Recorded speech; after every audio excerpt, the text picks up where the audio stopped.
Hey everyone, welcome back to another episode of UCB on Mission. If you are a Christian, then you are following Jesus on his mission to love God and love neighbor. Now, my part in that mission looks different than your part in that mission, so UCB on Mission is a space where we can learn together about our work as a church family on the mission of God. As the Apostle Paul says, so whether you eat or drink or whatever you do it all for the glory of God. Now, since we're speaking about eating and drinking, I want to acknowledge our sponsors and friends over at Sola. Sola is some of the most delicious New Orleans food that you will have in Bogota. And I have great news for you. As of yesterday, they have a brand new site that's open up towards Usaquén. So if you live in the north of the city, close to the mountains, then you too can enjoy Nolans food right now. So check them out on Rappi, or I'll post their information right after this video is finished recording so that you can have some delicious Creole poutine. That actually sounds pretty good to me today. All right, I want to introduce our guest today, Andy Zaplatynsky. I have got you up on the screen. If you will go ahead and unmute yourself. We're speaking today with retired symphony violinist and now professor of violin at the Escuela de Música of the Fundación Universitaria Juan N. Corpas. Andy, thank you so much for joining us today. Wow, that's a real mouthful to basically teach violin. I could have just said you basically teach I'm violin. delighted to be here. It's great to be doing something in support of the church, and to say something about how I got here, which is really by the grace of God. So we can use that as a starting point. Good. Well, I want you to introduce yourself. As you're introducing yourself, remember that we are live and you've got some friends already tuning in on the live chat. You've got, we've got my in-laws tuning in from a chilly North Carolina.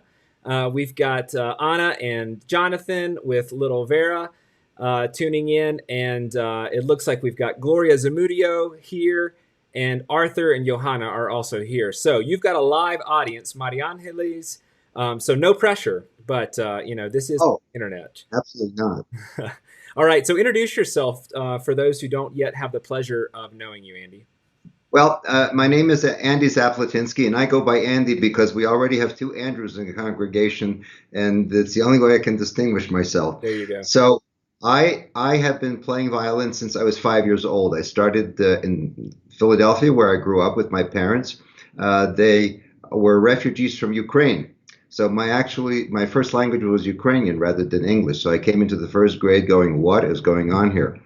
And not knowing that 50 or 60 years later, I'd be in Bogota, Colombia, saying the same thing. What is going on here? So, you can look back on your life at my point and see accidents that are not accidents, because the coincidence is just, the mathematical odds of all this working out are so improbable, it's absurd. So we had a good friend who was also a Ukrainian gentleman, and he gave violin lessons. And in those days, in the 50s, he'd go house to house to wherever he was teaching. And since he was a bachelor, he'd come in, and my mother would serve him dinner once in a while. And of course, he would come from his lessons with a violin case, and being like typical 5-year-old, what's that? What's in there? You're curious. Right. And he was always going to his next lesson, so he never had a chance to play for me until one time he took out his violin and played. And there I am, 5. And I remember the position where he was in relation to the window and to the wall, and where I sat down. And of course, at that age, I was so short, he looked immensely tall. He was actually a short man.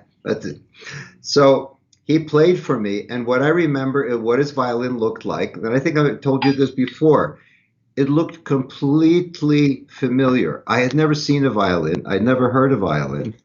But there was nothing unusual about it. My cell phone is ringing, so I have to put it in the drawer. I was trying to turn it off before, and I couldn't manage to do it. So he said to my mother, well, why don't we try and give him lessons? So I got this violin, and as I recall, the violin case was pretty close to being made out of cardboard. We didn't have a lot of money, and I got some cheap box. I don't know what it was. And up to that point, I had a little stuffed monkey that I slept with. And when I got the violin, the monkey was tossed, and I slept with the violin. Wow. But no, 5, 6 weeks later, I realized there was this thing called practicing, and that brought on the biblical weeping, wailing, and gnashing of teeth. Yes. So when I hear young kids, oh, I don't want to practice, I tell parents if I detect any talent, don't pay attention to that. I don't know of anybody that wanted to practice. That's how they entice kids to play musical instruments when they're in school and they start in the fourth grade and the teacher asks, who wants to play the viola? Who wants to play the cello? So all the children hear is the word play. So, hey, I'm in. Then they realize there's rehearsal and practicing and preparation. And so went on about a year from then, he passed me on to a gentleman who was then in his last years at the Curtis Institute of Music.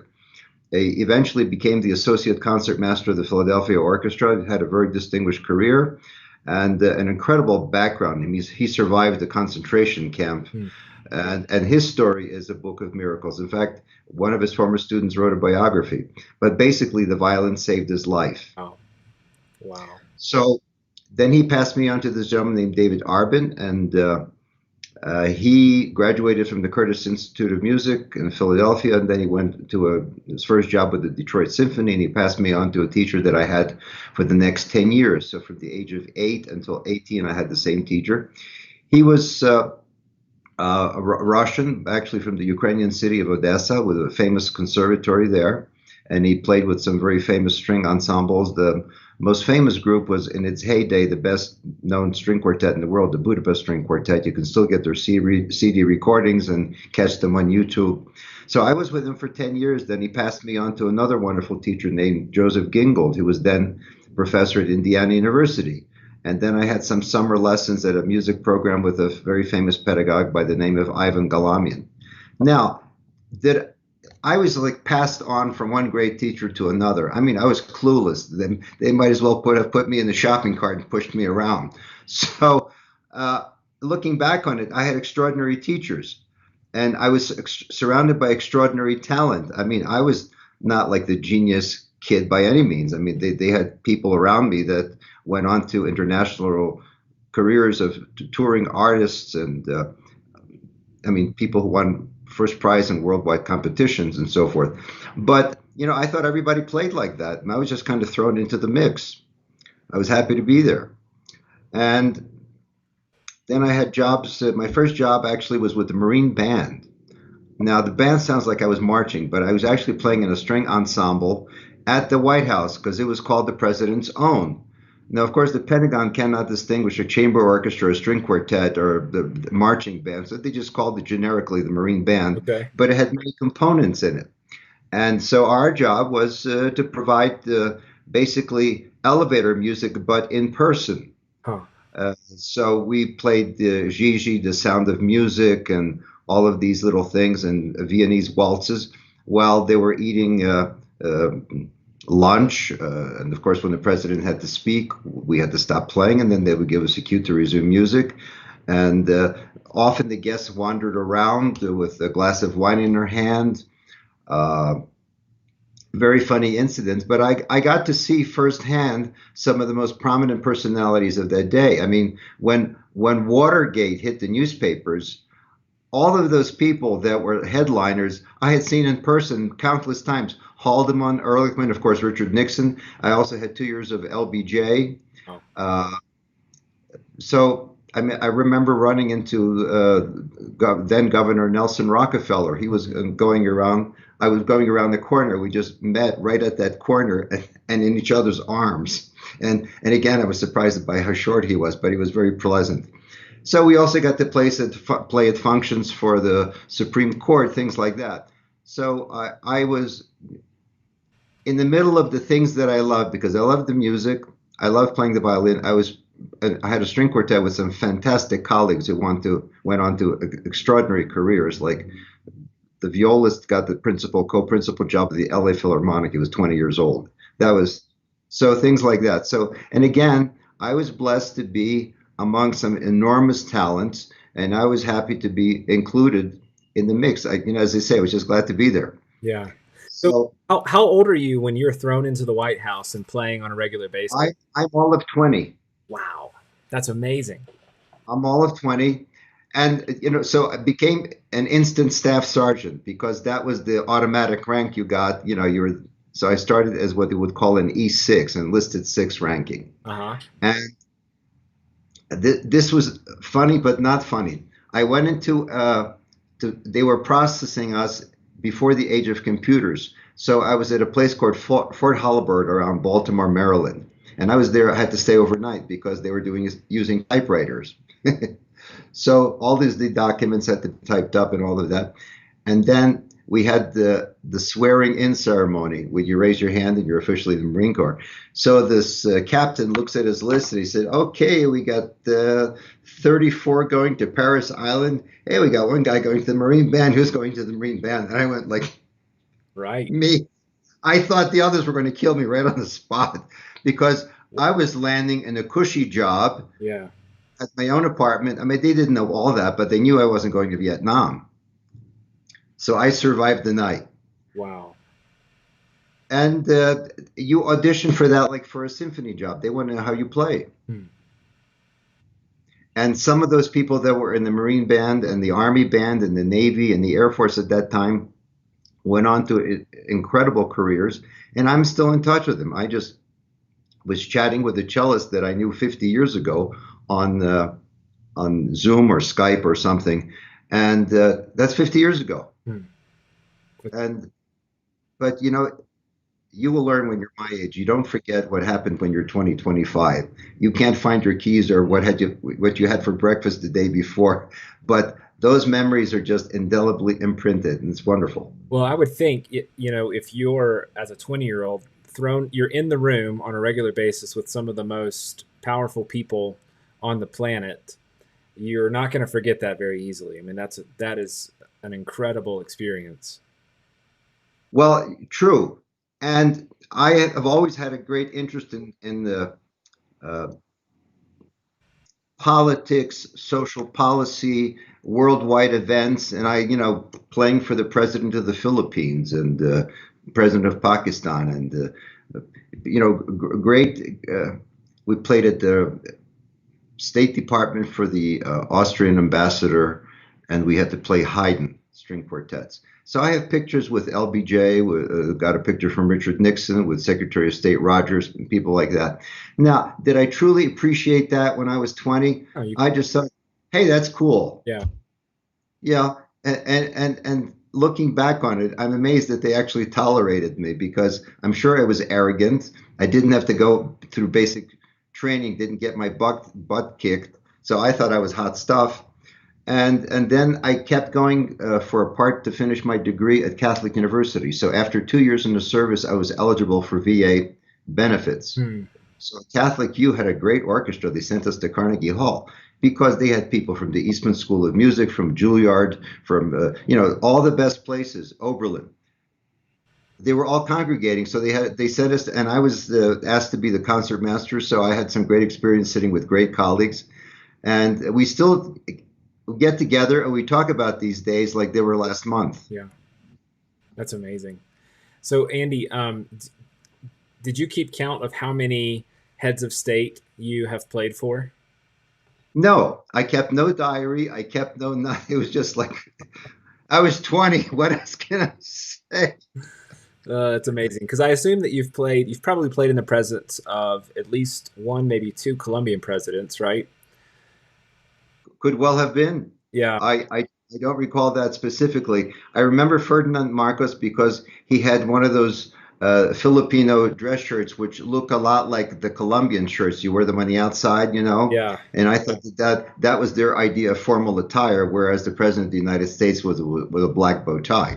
And I remember the president of Pakistan descending down that stairway while we were playing Hail to the Chief, and I thought he was wearing underwear because they have these long pants that are like skin tight. Uh-huh. It looked like underwear to me. So those things amused me.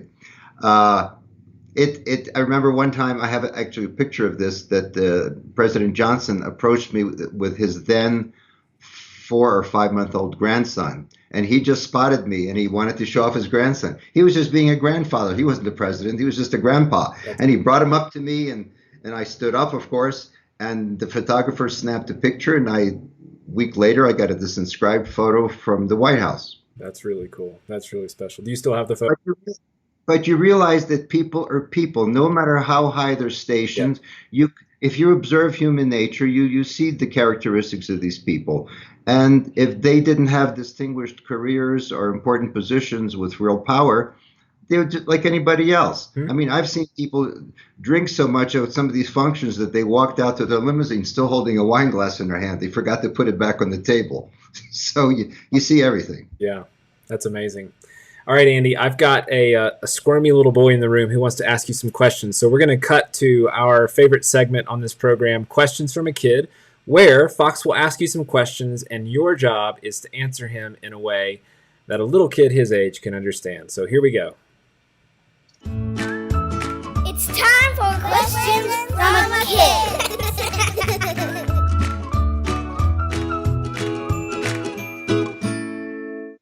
All right. Hello, Fox. Hi. Hi. So, Fox, what questions do you have for Mr. Andy, who was a professional violinist and now teaches violin as his job? So, what questions do you have? Okay, first question. How did you become such a good violin player? Well, a lot of it is practice. I had exceptional teachers, even if I didn't truly appreciate it at the time. My teachers were great, and I thought all teachers were like that, but they weren't. And a lot of it is like learning language. I mean, I do what I do. It's like, do I know how I speak English? How do I know how to speak English? I just do it.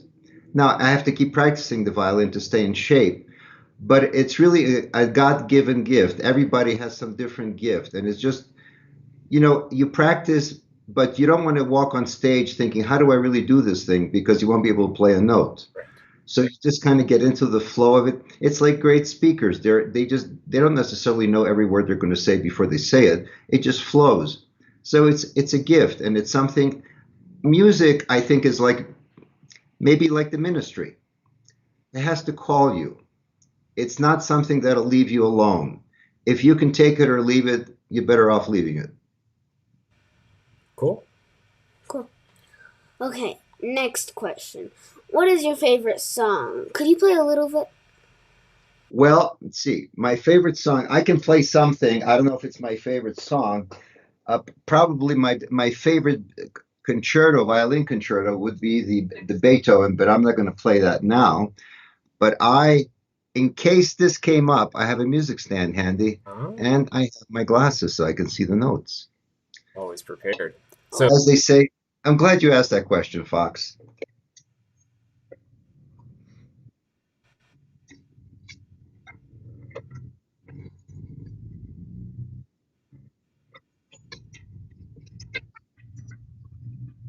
do you like this song? I can't hear it.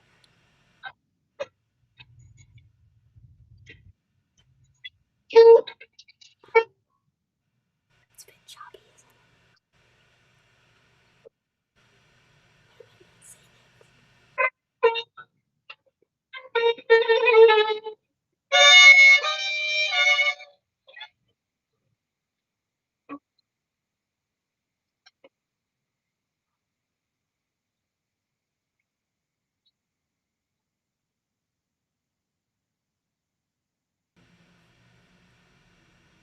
It's supposed to be sad. The key of G minor. It's typically very sad.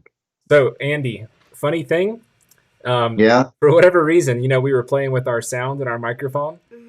Yes. I actually thought you were playing a trick on us by just pretending to play because we couldn't hear a single. Maybe we heard 2 notes of that. Like 1, 2, or 3. Yeah. So for some reason, Well, in that case, I'll tell you that it was wonderful. it was a spectacular performance. Why can't you even tell if it was? Well, why don't you tell us But I bet it was. Tell us what that piece is, and then Fox can look at it later, and we can listen to it on YouTube. It's a sonata by Tartini. It was a composer in the 1700s, himself a violinist, and this happens to be the sonata in G minor. Sonata And E minor. Okay. and he, being a violinist, this is very violinistic. It lies well for the left hand. Well, you looked really So, good doing it. You looked like a professional.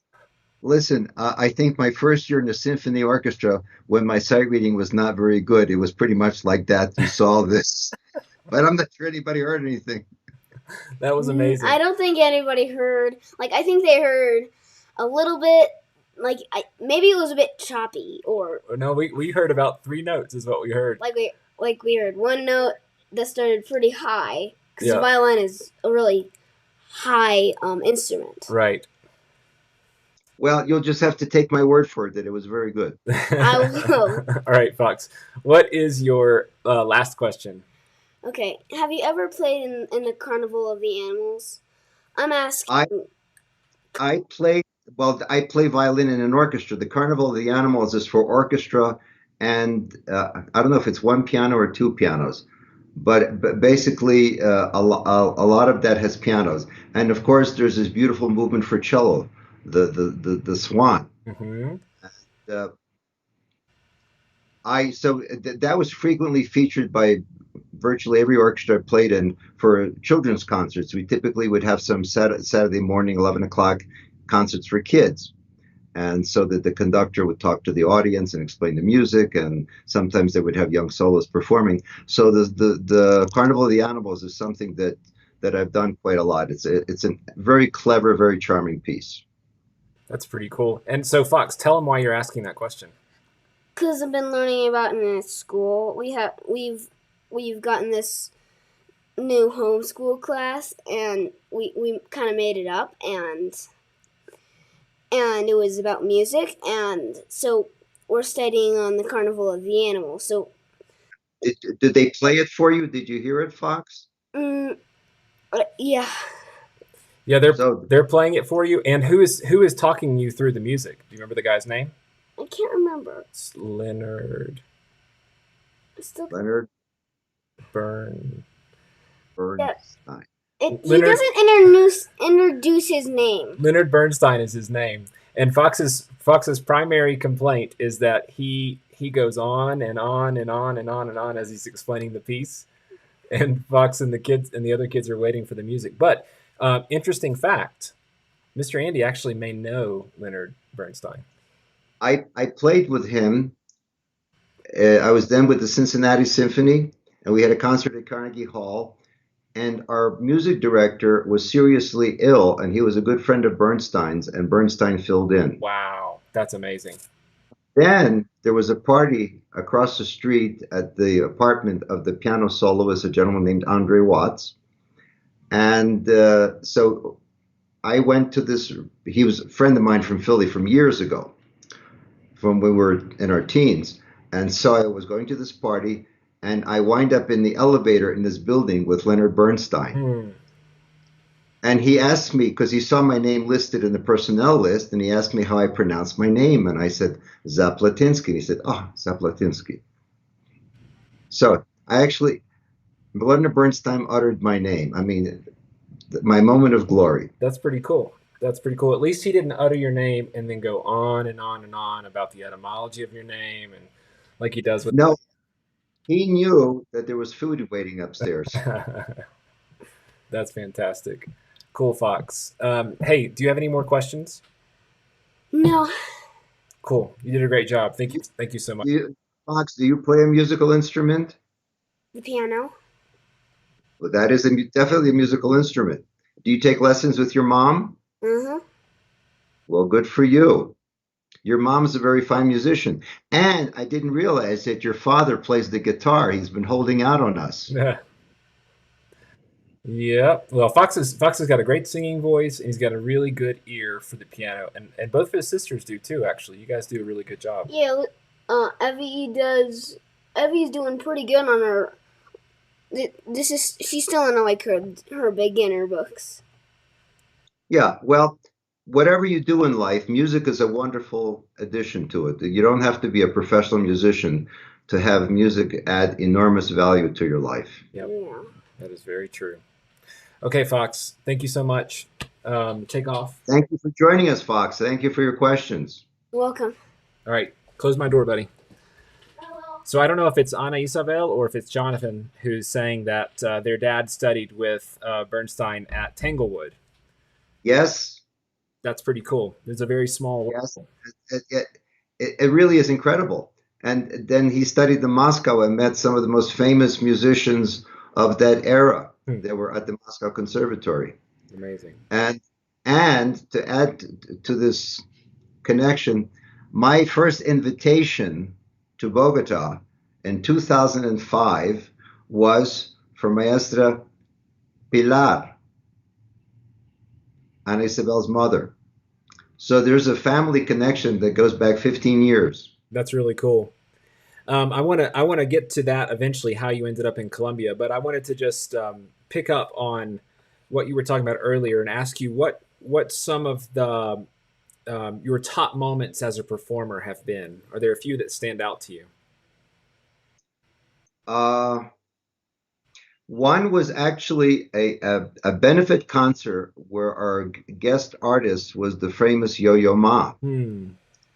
And he walked out on stage and he basically owned the place, but he owned it in the most positive way with his humility. Yes. It just until he played that first note, it was silence, and people were totally absorbed. Something of his personality came through. And then, so we had a rehearsal in the afternoon, and then we had the concert in the evening. And I was standing backstage because I'm the concert master, and typically you go on late. Well, not late, but you're the last one, Right. and you initiate the tuning process for the orchestra. And so he was already backstage because he was after I sat down, he was going to come out. So he turns to me and says, "So how you doing, Andy?" He met me like for 2 hours that morning. I was just stunned. Yeah. And anybody that was at the and this is kind of sad because on the 50th anniversary of the Syracuse Symphony, where I was concertmaster, they invited Yo-Yo Ma for a big gala celebratory concert. And 3 months or 2 months before that event, the symphony folded. Oh, We never had the concert. wow. Wow. Um, I had a question. You were talking earlier about your history with music, and as you're picking up, you're being passed from one incredible teacher to another. What was the history of music in your family? I mean, your parents None, took interest in it. none. Wow. My parents liked classical music. They enjoyed listening to it. But, in 1955, who had a stereo system? Mhm. So when it was suggested that I take lessons, it was fine. Nobody pushed me, but I seemed to take to it enough that the teacher that I started with thought that I should have uh,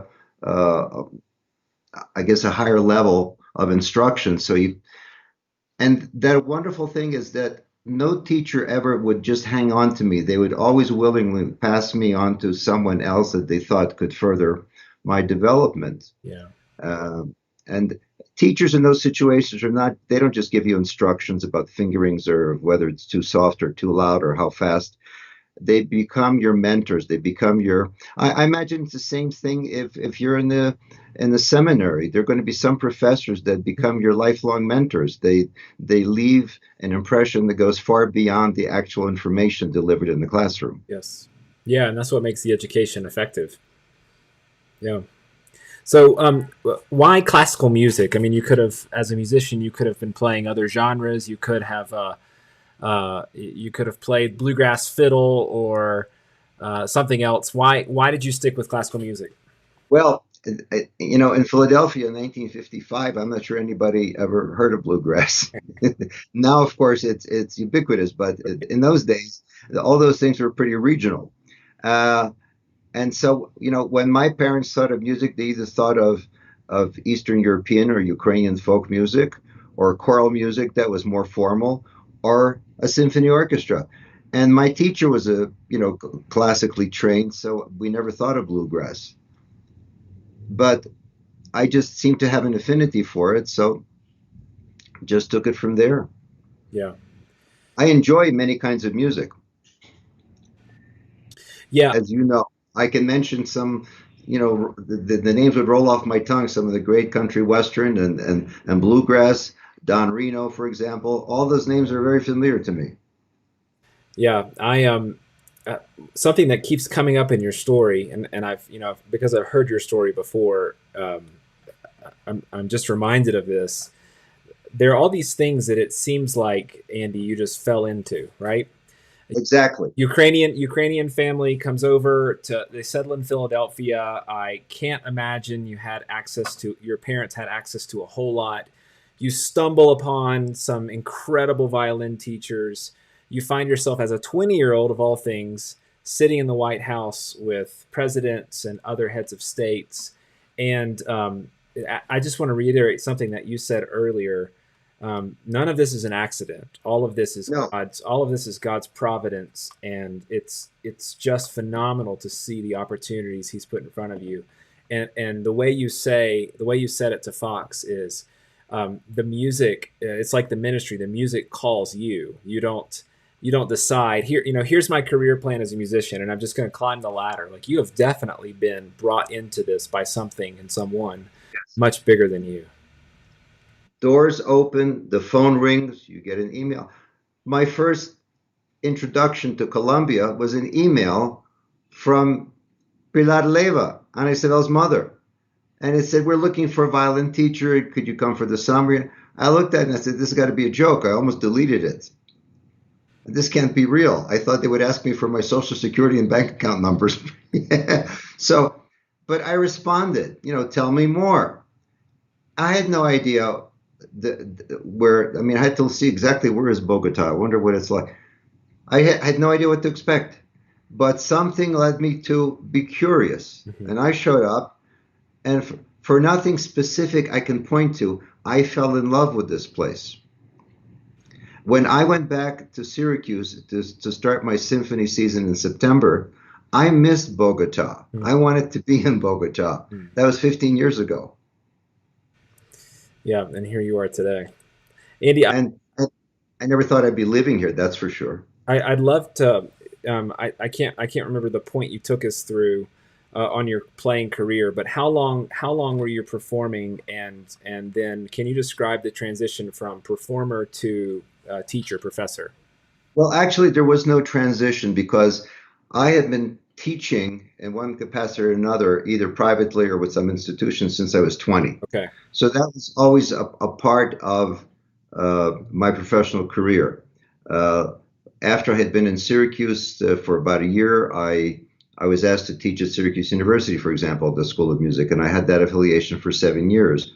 Then I had an affiliation with the community college in Syracuse, then a very fine college in Utica area, Hamilton College, a very upscale private college, and then Hobart William Smith, which is just outside of Rochester. And so when the symphony folded, I was commuting 1,000 miles on the New York State Thruway between somewhere near Rochester and Syracuse and Utica. And I decided it was time to stop doing that when I started to doze off at the wheel at 9:30 at night, or when the snow hit in January, February, and you couldn't see the exit because it was just a white blanket of snow. And then it just, my apartment, that fell in my lap.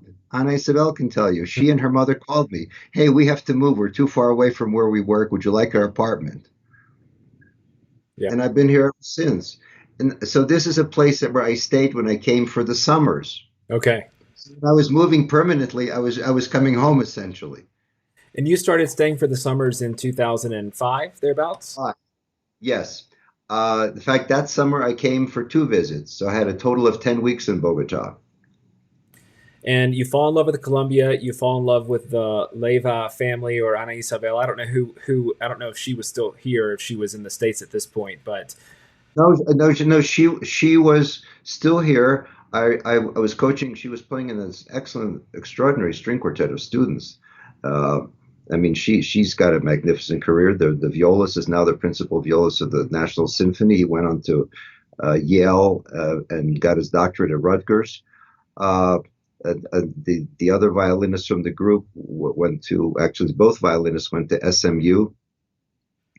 So I knew that these people would have an extraordinary career in music ahead of them. But I think, a lot, it was the people that attracted me, to make a long story short, because a lot of parts of the world have beautiful topography. They have mountains, they have lakes, they have oceans. Sure. But I was so warmly welcomed. It was irresistible. Mm-hmm. So some of my friends in the States find it hard to believe. They say, "You're so far from your family." I have family here. Yeah. Yeah. That's beautiful. And we can, even church. yeah, I was going to say, we consider you a part of our family. But I didn't know that UCB existed. And then Isabel mentioned, "Oh, we go to this church. It's an English speaking. Oh, I'm curious where. Maybe I'd like to go sometime." And I never left. Yeah. Yeah. It's beautiful. So but that's no accident either. Mm-hmm. Yes. The generous hand of God. People, how did you wind up in? I said it was meant to be, because I'm not that smart. I couldn't possibly put all those pieces together. Yeah. So Andy, this program is called UCB on Mission. Part of the design of what I want to do here is to show people how the everyday vocation that they're engaged with is a part of the mission of God. It's so that we don't live our lives in separate categories of, here's a church thing that I do, now here's the work thing that I do, but that these things are all integrated and we see the value of our 9 to 5 or whatever the schedules we keep. How do you see your role as a musician, or perhaps as a teacher, as a part of God's mission? I try to start with kindness. Mm-hmm. Because if you don't have that as the core, nothing else is going to work. So in the morning, I ask myself, and I ask God, what can I do today to make my stay here worthwhile in your eyes? What can I do for the kingdom? I'm here for a purpose. Mm-hmm. And today I want to make sure that I fulfill that. I'm dealing with young people who are maybe physically adults, but they're still very young. They're still very vulnerable, very impressionable. Mm-hmm. And, some careless word or action can make them feel crushed. I may not even notice it, but it would have a long-lasting effect. So I try to be conscious of that whatever criticism or suggestion I have, that is done with kindness, that is done with humor, so that they feel I'm supporting them because I remember the support I got. Right.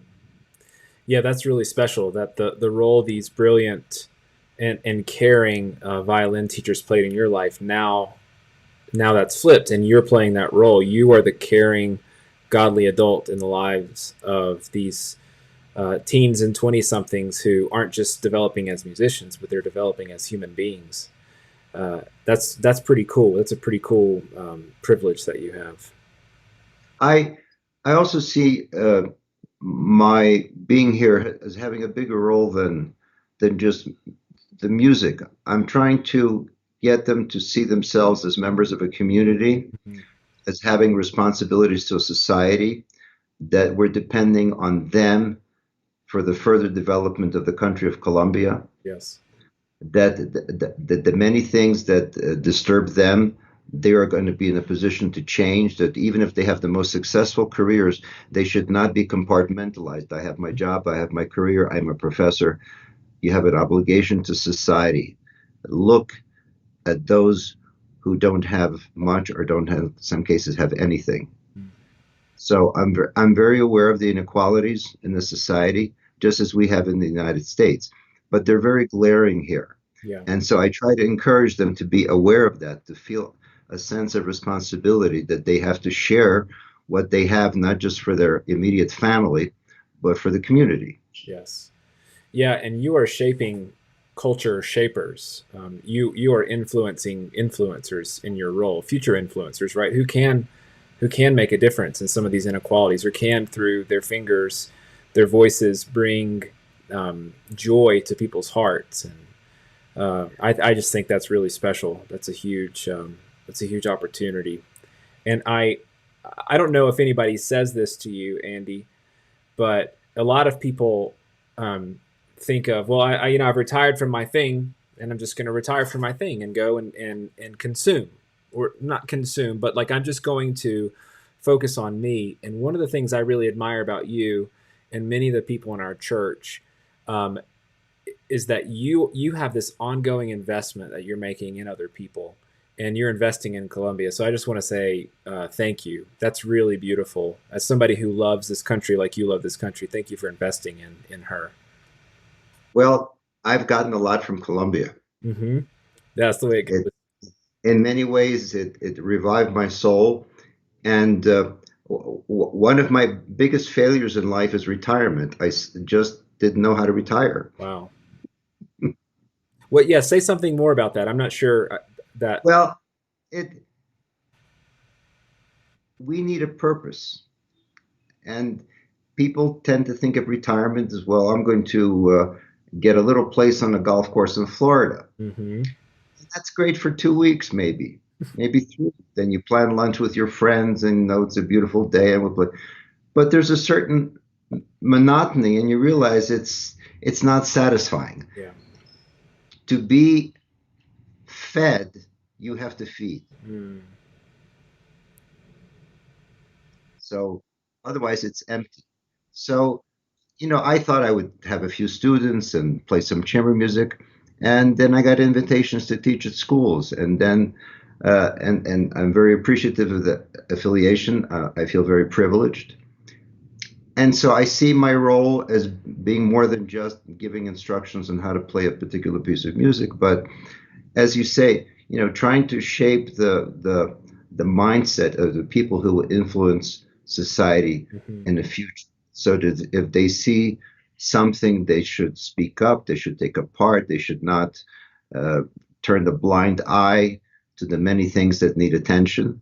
Doesn't mean they have to be aggressive, but it means that they have to pay attention and to feel a sense of responsibility for community, that we are our brother's keeper. Yes, amen. Your line about retiring and sense of purpose just reminds me of the creation story. So just before that, you are your brother's keeper bit in Genesis 4. It is noteworthy that we were created, Adam and Eve, and immediately put to work. And how work and vocation is so fundamental to being a human being, an image bearer of God. We weren't created to just exist and consume. And as wonderful as Florida is, and as golf is, and lunch with your friends is, there's a sense in which we languish if we're not producing something. And it doesn't mean we have to be making money or holding a job post-retirement or second career job, but giving something of ourselves, giving to something else. You said in order to be fed, you have to feed. That's been my experience as I watch some people languish as they retire. And then there's this revival when you find that outlet and that way to serve, that way to give and to produce again. I think that's really cool, and I'm thankful that's been your experience. I've obviously never retired and come out of retirement, but it's really cool to hear that in your life, that revolution. I think that when we share that way, especially in the capacity of teachers, and you as a pastor are also a teacher, you're really sharing in creation. Mm-hmm. You're shaping. It's like an extension of that original creation. We're modest vessels that maintain this continuity. Yeah, we're still cultivating. We're still having dominion. And every note you play and every note you teach, that's part of the dominion that we're called to have in God's creation. All right, Andy, we're almost out of time here. Is there anything that you're working on right now that our viewers could check out? Maybe something that you and one of your quartets has posted on YouTube, or something I could direct people to? Nothing at the moment. We're looking forward to a time when the church sanctuary can be open to the public, and then perhaps we certainly have enough musicians in the congregation very high quality musicians, that we can initiate some programs at UCB. But as long as we're on this web relationship through the internet, things are kind of on hold. I haven't been in the States since Christmas holidays, which is a long time for me. Mm-hmm. My daughter is expecting her second son in October, and she has a 2.5-year-old who is a miraculous child, as you well know. We know the background of that. Healthy, bouncy, precocious. 2.5 years old. He's got a vocabulary. This young man speaks in complete sentences, so that's pretty stunning. So I have so much to be grateful for. I wouldn't know where to begin. And I think as you get older, you become more conscious of that. You know, when you're 20 something, I was just take it for granted. I'm going to do this, I'm going to do that. And then you see young people who don't have a chance to do that. Their life is cut short tragically through illness or accident or something. As a pastor, you see more than your share of that. So you learn gratitude. I think gratitude and service are the keystones for a relationship with life. Yep. Absolutely. As we close, Andy, how can our viewers pray for you before they close out this video as you're on God's mission? Instructor, performer, grandfather, whatever it may be. I pray for the people I love, and there are too many of them to enumerate. I have a personal situation where I am unfortunately divorced, and my ex-wife, and I speak to her every day, has stage 4 lung cancer. And yesterday we talked for an hour, and it's getting to the point where it's very tearful. And I can't go see her. I can't be there to hold her hand. Yeah. And so that weighs on me. That it just, you can't isolate yourself. I pray for her. She's going through some intense pain, and she believes in the Lord. She believes in the afterlife. She believes in eternity. But still, we're human. This is all we know. Mm-hmm. Yeah. So I pray for her that the Lord touch her in a way that she feels reassured that her pain and physical discomfort is minimized, and that somehow things fall into place so that I'm able to see her and to say goodbye in the proper way. Yeah. Amen. All right. Well, I can certainly pray in that way. So can I pray for us before we finish? Absolutely. Great. Lord, thank you for Andy. Thank you for this remarkable story that you have written. Your servant is very talented, and these are gifts from you. So thank you for the story. Thank you for the gifts that you've given him. Thank you for the opportunities that to an outsider could look like one big accident or coincidence. It's not. This is all of your hand to put him in strategic places for moments of influence and moments of beauty and creativity. Thank you, Lord. What a good gift. We're thankful that he's a part of our church. We're thankful that he's our friend, that he is our teacher, and even that he has taught us this afternoon good lessons about life, a life lived in service to you. Lord, would you bless him as he and his colleagues, I assume, are dealing with the trials of being a professor in a COVID world, or as he and many of his fellow musicians are waiting for their craft to continue, as people are able to meet together and hear live music. Would you sustain his colleagues? Would you continue to inspire and energize him and those he serves with and plays with and those he teaches and teaches with? Lord, I pray for Lily as she deals with cancer. What a wretched thing cancer is in this world, and ask that you would comfort her in these late stages.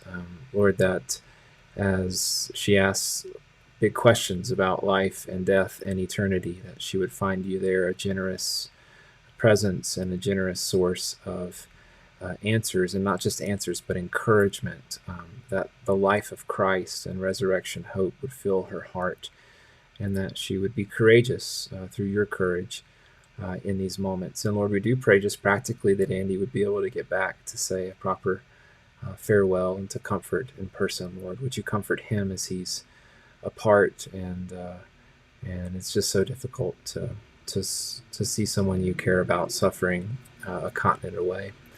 Lord, I thank you for little Calvin, this miracle grandson, and for his new little brother that's on the way, and ask that you would protect and that you would continue to develop him, and that we would very soon, within a month or so, meet another Zaplatynsky grandson.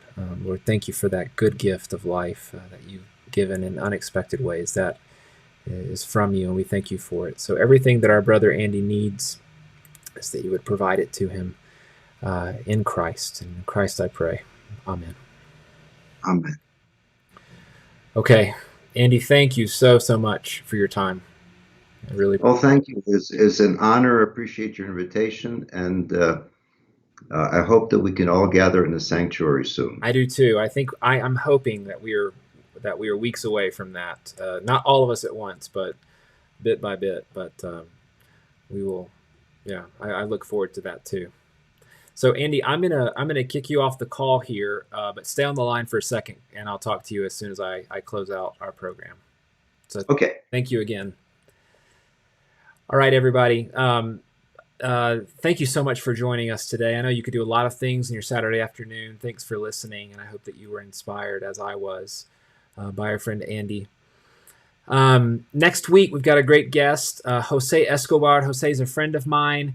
Jose is a catalyst leader for City to City Colombia, so he and I work together on some things. He's doing some beautiful work on the coast in Cartagena, and is seeing a gospel movement, a gospel ecosystem develop throughout Colombia through Colombian church planting. So you're not going to miss that interview next Saturday, 3 p.m. As always, we will gather tomorrow morning virtually at 11 a.m.